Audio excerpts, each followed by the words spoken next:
Welcome back to Arora IAS. Arora IAS में आपका स्वागत है।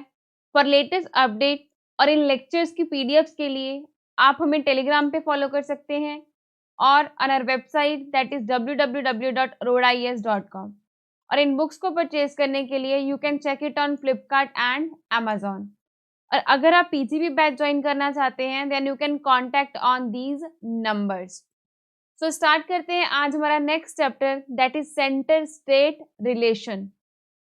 The constitution of India being federal in structure divide all powers between centre and state. जैसे कि हमने ऑलरेडी बात की थी पिछले लेक्चर्स में कि जो इंडिया का कॉन्स्टिट्यूशन है उसका स्ट्रक्चर जो है वो फेडरल है, यानी कि यहाँ पे जो पावर है वो सेंटर एंड स्टेट में डिवाइड कर रखी है। कौन कौन सी powers? Legislative, executive and financial. But जो जुडिशियल पावर है उसका कोई भी डिवीजन नहीं कर रखा। क्यों? क्योंकि इंडिया में जो जुडिशरी है वो इंटीग्रेटेड है। यहाँ पे जो जुडिशरी है वो centre laws and state laws दोनों को ही एनफोर्स करेगी। तो यहाँ पे हम सेंटर एंड स्टेट रिलेशंस को 3 पार्ट्स में पढ़ेंगे। First is legislative relation, second is administrative relation, third is financial relation. So देखते हैं आज हमारा first topic that is legislative relation. Legislative relation जो है वो पार्ट 11 और आर्टिकल 246 से लेकर 265 तक डील करता है और इसको हम 4 एस्पेक्ट्स में डिवाइड कर सकते हैं। First is territorial extent of centre and state legislation, यानी कि सेंटर और स्टेट का टेरिटोरियल एक्सटेंट कितना है, कौन से पार्ट के लिए सेंटर जो है वो लॉज बनाएगा एंड कौन से के लिए स्टेट बनाएगी। नेक्स्ट होगा डिस्ट्रीब्यूशन ऑफ लेजिस्लेटिव सब्जेक्ट, कि कौन से सब्जेक्ट सेंटर के अंदर आएंगे, कौन से आएंगे स्टेट के अंदर। नेक्स्ट होगा parliamentary legislation on state subject, यानी कि स्टेट के कौन कौन से सब्जेक्ट्स पे जो है वो पार्लियामेंट लॉज बना सकती है। Centre control over the state legislation, यानी कि यहाँ पे पार्लियामेंट के अलावा कौन कौन से ऐसे सब्जेक्ट्स हैं, कौन कौन सी ऐसी कंडीशंस है यहाँ पे सेंटर लॉज बना सकती है स्टेट पे। सो फर्स्ट है territorial extent of centre and state legislation. इसमें क्या कहा गया है कि the constitution define the territorial limits of legislative power vested in the centre and state. तो यहाँ पे कॉन्स्टिट्यूशन में ये ऑलरेडी डिफाइन कर रखा है कि लेजिस्लेटिव पावर जो होगी सेंटर एंड स्टेट की, उनकी लिमिट्स क्या होगी। सबसे पहले हम देखेंगे पार्लियामेंट की। जो पार्लियामेंट है वो इंडिया की टेरिटरी के किसी भी पार्ट इंक्लूडिंग कोई भी स्टेट, कोई भी यूटी या फिर कोई भी ऐसा एरिया जो इंडिया की टेरिटरी में ऐड किया गया है उसके लिए लॉज बना सकता है। बट जो स्टेट है वो सिर्फ अपनी टेरिटरी के लिए ही लॉज बना सकती है, बट एक्सेप्ट ऐसी कोई सिचुएशन, ऐसी कोई मैटर जिसका कनेक्शन उस स्टेट से हो लेकिन वो हो उससे बाहर रहा हो, जैसे कि not applicable outside the state unless there is a sufficient connection between the state and the object. यानी कि कोई ऐसा काम, कोई ऐसा मैटर जिसका रिलेशन उस स्टेट से होगा लेकिन वो हो उस स्टेट से बाहर रहा होगा, तो उसके लिए वो स्टेट जो है वो लॉज बना सकती है। मान लीजिए कि किसी गोवा के आदमी ने महाराष्ट्र में जाके कोई क्राइम कर दिया था, तो वो गोवा की टेरिटरी से बाहर, लेकिन उसके लिए जो केस चलेगा वो गोवा के अंदर ही चलेगा। तो गोवा की जो स्टेट हो लेजिस्लेचर होगी वो ही उसके लिए सारा जो लॉज वगैरह होंगे वो देखेगी। नेक्स्ट आते हैं एक्स्ट्रा टेरिटोरियल लेजिस्लेशन। यहाँ पे क्या दे रखा है कि जो लॉज है पार्लियामेंट के वो इंडिया से बाहर भी एप्लीकेबल होंगे, बट कंडीशन क्या होगी कि वो जो मैटर होगा इंडिया के बाहर का उसका रिलेशन जो है वो इंडिया के साथ होना चाहिए, यानी कि इंडिया की किसी भी टेरिटरी के अंदर कुछ उसके साथ जो है उसका रिलेशन होना चाहिए। नेक्स्ट है यहाँ पे जो टेरिटोरियल जुरिस्डिक्शन है पार्लियामेंट की, उस पे कुछ रिस्ट्रिक्शंस दे रखी हैं कि कौन कौन से ऐसे एरियाज है यहाँ पे जो पार्लियामेंट है वो लॉज नहीं बना सकती।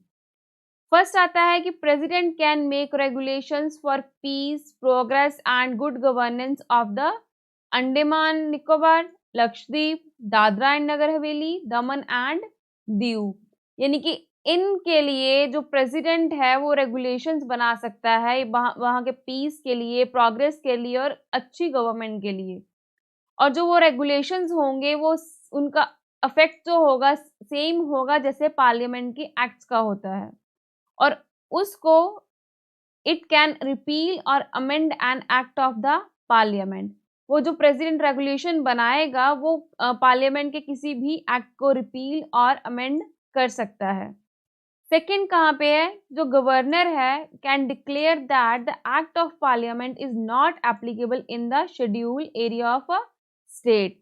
यहाँ पे क्या कहा गया है कि जो गवर्नर है किसी स्टेट का जहाँ पे शेड्यूल एरिया है कोई, तो वहाँ पे वो गवर्नर डिक्लेयर कर सकता है कि पार्लियामेंट का ये वाला एक्ट जो है शेड्यूल एरिया में नहीं एप्लीकेबल होगा। अगर एप्लीकेबल होगा तो विद सर्टेन मॉडिफिकेशन या फिर एक्सेप्शंस। तो same cheese he governor of Assam भी कर सकता है। गवर्नर ऑफ असम क्या बोल सकता है कि ये वाला कोई पार्लियामेंट का जो लॉ है वो जो असम का ट्राइबल एरिया है उस पे एप्लीकेबल नहीं हो सकता, लेकिन अगर आप करना चाहते हो तो वो थोड़ी बहुत मॉडिफिकेशन के साथ या फिर एक्सेप्शन के साथ ही अप्लाई होगा।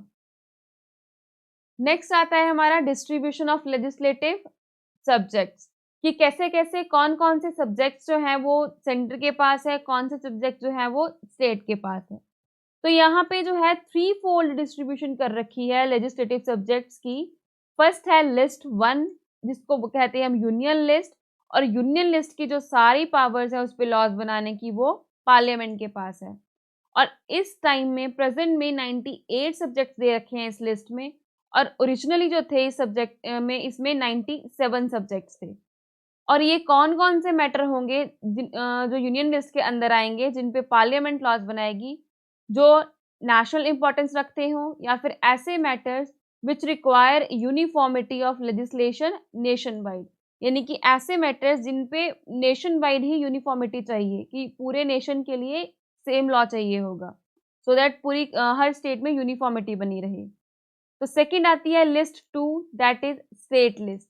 तो स्टेट लिस्ट में जो है इन नॉर्मल सर्कमस्टांसेस वो स्टेट लेजिस्लेचर लॉज बनाएगी। नॉर्मल सर्कमस्टांसेस का मतलब यहाँ पे क्या है वो मैं आपको आगे जाके समझाती हूँ। नेक्स्ट आता है कि यहाँ पे अभी जो है 59 सब्जेक्ट्स हैं और ओरिजिनली जो थे कॉन्स्टिट्यूशन में 66 सब्जेक्ट्स दिए गए थे। और कौन-कौन से मैटर होंगे जो स्टेट लिस्ट में आएँगे? जो रीजनल एंड लोकल इम्पोर्टेंस के होंगे। यानी कि वो मैटर्स जो सिर्फ़ उस स्टेट से रिलेटेड होंगे, स्टेट से रिलेशन रखते होंगे। सो नेक्स्ट आती है हमारी कॉन्ग्रुएंट लिस्ट। कॉन्ग्रुएंट लिस्ट में स्टेट एंड पार्लियामेंट जो है वो दोनों ही लॉज बना सकते हैं। एट प्रेजेंट इस लिस्ट में 52 सब्जेक्ट्स हैं और ओरिजिनली जो थे इसमें 47 सब्जेक्ट्स दिए गए थे। State legislature and parliament can make laws with respect to the subjects enumerated here। वही कि इस पे जो है स्टेट एंड पार्लियामेंट लॉज बनाएगी। और जो पावर्स जो सब्जेक्ट्स सेंटर की लिस्ट में, स्टेट की लिस्ट में और कॉन्ग्रुएंट लिस्ट में नहीं दे रखे हैं उनको हम रेजिड्यूरी लिस्ट में रखेंगे, और उस पे जो पावर होगी लॉज बनाने की वो भी जो है पार्लियामेंट के पास ही होगी। बट यूएसए एंड ऑस्ट्रेलिया में जो है सिर्फ एक ही लिस्ट दी रखी है, दैट इज सेंट्रल लिस्ट, और बाकी की जितनी भी पावर्स हैं वो सारी स्टेट्स को दे रखी हैं। बट जो इंडिया है वो कैनेडियन मॉडल को फॉलो करता है, बिकॉज कनाडा में भी सेंटर को अलग से पावर दी गई है, स्टेट को अलग से, और जो रेजिड्यूरी पावर्स हैं वहाँ पे भी वो सेंटर के पास ही हैं। और कॉन्स्टिट्यूशन में ये ऑलरेडी दे रखा है कि यूनियन जो लिस्ट होगी उसको ऊपर रखा जाएगा over the state list and the congruent list. Next आता है हमारा parliamentary legislation in the state field, यानी कि कौन कौन से सब्जेक्ट्स पे जो है वो पार्लियामेंट जो है वो लॉज बनाएगी। फर्स्ट, अगर कोई ऐसा केस होता है कि राज्यसभा रेजोल्यूशन पास कर देती है, if the Rajya Sabha declare that it is necessary in the national interest that parliament should make laws with respect to goods and service tax, that is GST, और matter in state list.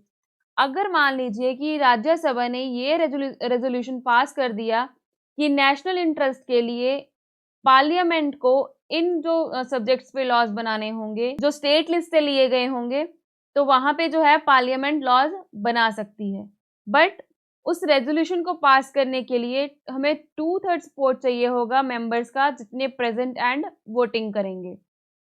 और वो जो resolution होगा वो 1 साल के लिए force में रहेगा and it can be renewed any number of times. और उस रेजोल्यूशन को हम जितनी मर्जी बार चाहें रिन्यू कर सकते हैं, बट वो जो होगा सिर्फ 1 साल के लिए रहेगा। 1 साल के बाद ही उसको हम रिन्यू कर सकते हैं। ऐसा नहीं होगा कि मान लीजिए कि 2 साल वो चलता रहेगा, नहीं, वो 1 साल के लिए चलेगा। अगर आप उसको आगे जो चलाना चाहते हो, आगे फोर्स में रखना चाहते हो, तो आपको उसको 1 साल के बाद फिर से रिन्यू करना पड़ेगा। अगर मान लीजिए कि वो जो रेज़ोल्यूशन था उसको सीज़ कर दिया गया है, तो उसको सीज़ करने के 6 मंथ में ही जो उसके द्वारा लॉज़ बनाए जाएँगे वो भी सीज़ हो जाएँगे।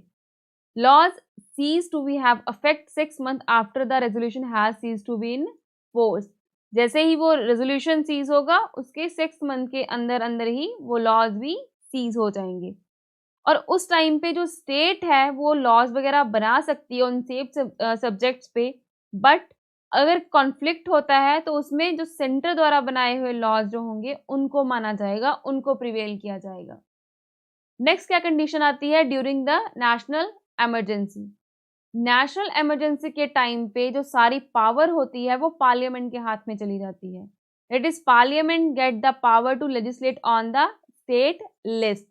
यानी कि स्टेट की लिस्ट में जितने भी सब्जेक्ट्स आते हैं उन सब में जो लॉज बनाने की पावर होती है वो हमारी पार्लियामेंट के पास चली जाती है।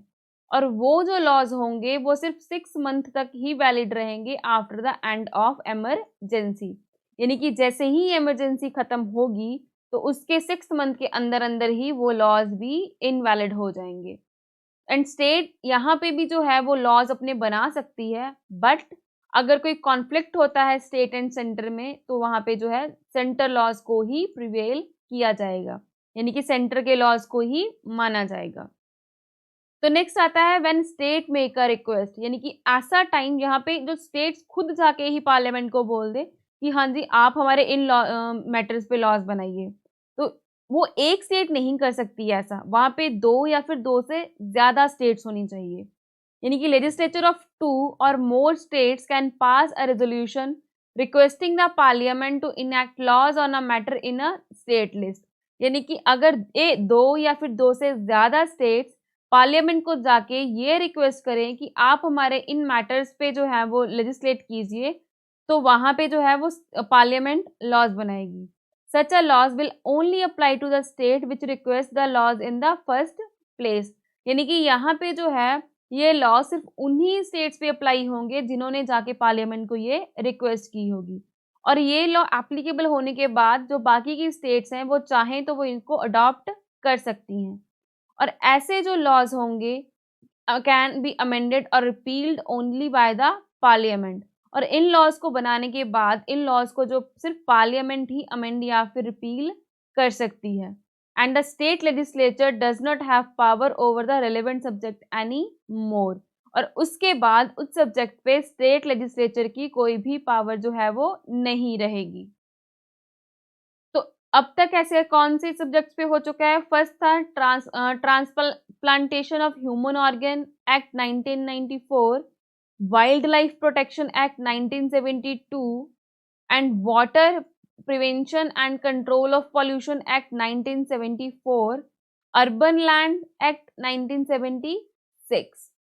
सो नेक्स्ट है टू इम्प्लीमेंट इंटरनेशनल एग्रीमेंट, यानी कि किसी इंटरनेशनल एग्रीमेंट को अगर इम्प्लीमेंट करना हो। सो वहाँ पे क्या होगा, the parliament can make laws on any matter in the state list for implementing the international treaties, agreements और कन्वेंशंस। अगर किसी इंटरनेशनल ट्रीटी या फिर एग्रीमेंट या फिर किसी कन्वेंशन को इम्प्लीमेंट करना है तो वहाँ पे जो है वो पार्लियामेंट स्टेट लिस्ट के किसी भी मैटर पे लॉज बना सकती है। और ऐसा अब तक कहाँ-कहाँ हुआ है, एंटी हाईजैकिंग एक्ट 1982 में, जिनेवा कन्वेंशन एक्ट 1960 में, यूएन एक्ट जो था 1947 का वहाँ पे, legislation relating to environment and TRIPS. और फिफ्थ पॉइंट आता है during the president rule. When the president rule is imposed in a state, the parliament become empowered to make laws. जिस टाइम किसी स्टेट में प्रेसिडेंट रूल लग जाए तो उस टाइम में उस स्टेट के जो सारे लॉज बनाने की पावर होगी वो पार्लियामेंट के पास चली जाएगी. और such a laws continue to operate even after president rule has ended. और वो जो लॉज बनाए जाएंगे वो प्रेसिडेंट रूल खत्म होने के बाद भी ऑपरेशन में रहेंगे. एंड जो स्टेट लेजिस्लेचर है can repeal or amend the laws after the end of president rule. और इन लॉज को जो है वो स्टेट लेजिस्लेचर अमेंड या फिर रिपील कर सकती है बट प्रेसिडेंट रूल खत्म होने के बाद में. और फोर्थ पॉइंट आता है central control over state legislature, कि कौन कौन से ऐसे मैटर है जहां पे सेंटर कंट्रोल कर सकती है स्टेट लेजिस्लेशन पे. तो फर्स्ट है governor can reserve certain types of bills passed by the state legislature for the consideration of president. यहाँ पे क्या होगा कि जो गवर्नर है वो कोई ऐसा बिल जो स्टेट ने पास किया है उसको वो प्रेसिडेंट की कंसिडरेशन के लिए रिजर्व कर सकता है. तो गवर्नर तो ऑलरेडी सेंटर के ही होते हैं तो यहाँ पे जो है सेंटर का कंट्रोल आ जाएगा.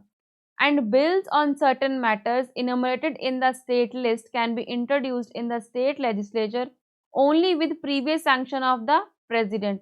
और कुछ ऐसे बिल्स कुछ ऐसे जो किसी ऐसे मैटर पे बनाए जाएंगे जो स्टेट लिस्ट में दे रखे हैं और उनको हमसे तभी इंट्रोड्यूस कर सकेंगे अगर उनको प्रेसिडेंट जो है वो सैंक्शन करेंगे.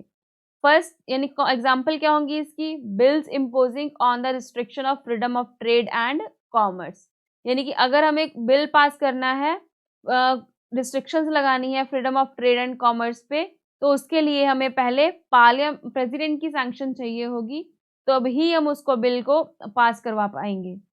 तो नेक्स्ट आता है president can direct states to reserve money bill and other financial bills passed by the state legislature for her consideration during a financial emergency. यानी कि फाइनेंशियल इमरजेंसी के टाइम जो प्रेसिडेंट है वो स्टेट को मनी बिल या फिर other financial bills को रिजर्व करने के लिए बोल सकता है, कि वो कह सकता है कि पहले इसको मेरी कंसिडरेशन के लिए भेजा जाए और उसके बाद ही आगे का प्रोसेस होगा. इट मीन्स कॉन्स्टिट्यूशन में जो सेंटर है उसको सुपीरियर पावर दी गई है, उसको सुपीरियर पोजीशन दी गई है. बेशक स्टेट को अलग से पावर दे दी गई है बट जो पकड़ है, जो कंट्रोल है, वो सारा जो है वो सेंटर के हाथ में ज्यादा है. तो इसी के लिए कहा जाता है कि जो इंडिया है वो क्वाजी फेडरल है. यानी कि यहाँ पे जो है टिल्ट है, यहाँ पे कि जो पावर है वो स्टेट के पास कम है और सेंटर के पास ज्यादा दी गई है. तो आज के लेक्चर में इतना ही. मिलते हैं अपने नेक्स्ट लेक्चर में और नेक्स्ट लेक्चर में हम इसी चैप्टर को कंटिन्यू करेंगे. तो थैंक यू.